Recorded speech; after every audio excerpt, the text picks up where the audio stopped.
శ్రీరామ్, నేను మీ Dilip, triple D YouTube channel. కొంతకాలం ముందు రాజమౌళి గారు చేసిన వ్యాఖ్యల గురించి ఇప్పుడు మనం మాట్లాడుకుందాం. అది రైట్ ఆర్ రాంగ్ అని. రాజమౌళి గారు ఆయన సినిమాకి SSMB 29 సంబంధించిన వారణాసి టైటిల్ ఈవెంట్లో ఒక మాట అన్నాడు.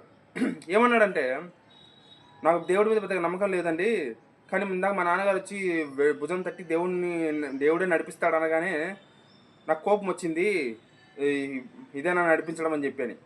ఏదో చిన్న ఇబ్బంది వచ్చింది కదా ఈవెంట్లో. సో దేవుడి మీద నమ్మకం లేని రాజమౌళి దేవుడి మీద కోపం ఎందుకు వచ్చింది? నా ఫస్ట్ క్వశ్చన్ అదే. దేవుడి మీద నమ్మకం లేని రాజమౌళికి దేవుడు ఎందుకు ఇలా చేశాడనే కోపం ఎందుకు వచ్చింది?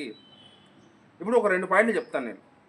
అదేంటంటే, దేవుణ్ణి మనం నిందించచ్చా లేదా అంటే, నువ్వు భక్తుడు అయితే నీకు ఆవేదన కలిగినప్పుడు దేవుని నిందించే హక్కు నీకు ఉంది. రామదాస్ గారు ఉన్నారు. ఇప్పుడు రామదాస్ గారు ఆయన మహాభక్తుడు. ఆయన కూడా నిందించాడు రాముణ్ణి. కానీ ఆయన ఎందుకు నిందించాడు? ఆయన గుడి కట్టాడు, చాలా చాలా చాలా కష్టపడి చందాలు వసూలు చేసి గుడి కట్టాడు. రాముడికి చేయించాడు, ఆభరణాలు చేయించాడు, లక్ష్మణుడికి ఆభరణాలు చేయించాడు, సీతమ్మకి ఆభరణాలు చేయించాడు. అదంతా కూడా ప్రజల నుంచి కష్టపడి ఆయన సంపాదించింది, కష్టపడి ఆయన చేసిందే. అంత కష్టపడి ఆయన కోసం గుడి కట్టి అదంతా చేస్తే ఆయన చెరసాల్లో వేసి బంధించి కొడుతుంటే రాముడు పట్టించుకోవట్లేదని చెప్పి ఆవేదనతో ఆయన ఇక్ష్వాహుకుల తిలక అనే కీర్తనలో కూడా రాశాడు ఆయన. సో అలాంటి మహాభక్తుడు అనడం తప్పులేదు, ఎందుకంటే ఆవేదన ప్రేమ. నా రాముడు నా కోసం ఎందుకు రావట్లేదని ఒక ఆవేదన.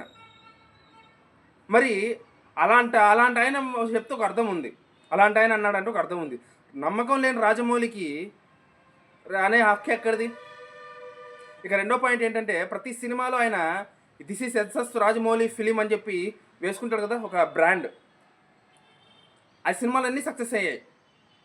సక్సెస్ అయింది మాత్రం ఆయన క్రెడిట్, ఫెయిల్ అయితే మాత్రం రాజమౌళి దేవుడి మీదకి తోసేయడం అనేది నిజంగా చాలా ఇది ఆయన మనస్తత్వం ఏంటి అనేది నాకు అర్థం కావట్లా.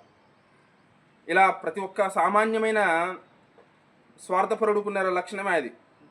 ప్రతి ఒక్క మనిషిలో ఉండే స్వార్థం, ఆ స్వార్థంలో ఉండే లక్షణం అదే. అది క్లియర్గా కనపడిపోతుంది. సో దీని గురించి మీరు ఏమంటారు? రైట్ ఆర్ రాంగ్ అంటే నేనైతే ఖచ్చితంగా రాంగ్ అని చెప్తాను. మీరేమంటారు కింద కామెంట్ చేయండి. జై హింద్.